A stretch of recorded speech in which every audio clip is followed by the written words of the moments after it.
नमस्कार, सार्वमंथन न्यूज महाराष्ट्रमध्ये आपलं स्वागत. पाहूयात आजची सविस्तर बातमी. 3 दिवसांपूर्वी राहुरी तालुक्यातील बारागाव नांदुरी येथील ती रहस्यमय झालेल्या महिलेला पोलिसांनी अखेर शोधण्यात यश मिळवल्याने अनेकांनी सुटकेचा निश्वास सोडला आहे.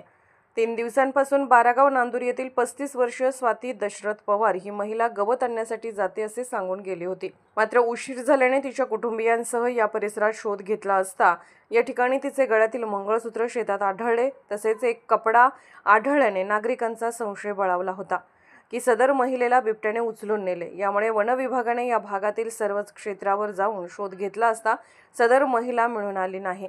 ज्या ठिकाणी महिला जनावरांना गवत घेण्यासाठी गेली होती त्या ठिकाणी बिबट्याचे ठसे मिळून आल्याने सदर प्रकार हा पोलिसांच्या दरबारी गेला. पोलिसांनीही या महिलेचा शोध सुरू केला असता सदर महिला ही एका 45 वर्षीय नातेवाईकाबरोबर गेली असल्याचे सूत्राकडून सांगण्यात आले आहे. महिलेने स्कार्फ, साडीचा कपडा, मोबाईल व मोबाईलची बॅटरी शेतात फेकून नागरिक व पोलीस प्रशासनाची दिशाभूल करण्याचा प्रयत्न केला असल्याचे समजले आहे. सदर महिला ही नेवासा तालुक्यातील आपल्या एका नातेवाईकाबरोबर गेली. मात्र तिचा या प्रकारे दिशाभूल करण्याचा उद्देश नेमका काय याबाबत वेगवेगळ्या चर्चेला उधाण आलंय. सदर महिलेला पोलीस निरीक्षक संजय ठिंगा यांच्या मार्गदर्शनाखाली PSI ज्योती डोखे, पोलीस नाईक गणेश सानप, पोलीस शिपाई अंबादास गीते, सागर नवले, विकास वैराळ यांनी शोधले. तर या घटनेचा छडा गणेश सानप यांच्याकडे होता. सार्वमंथन न्यूज महाराष्ट्र, राहुरी, अहिल्यानगर.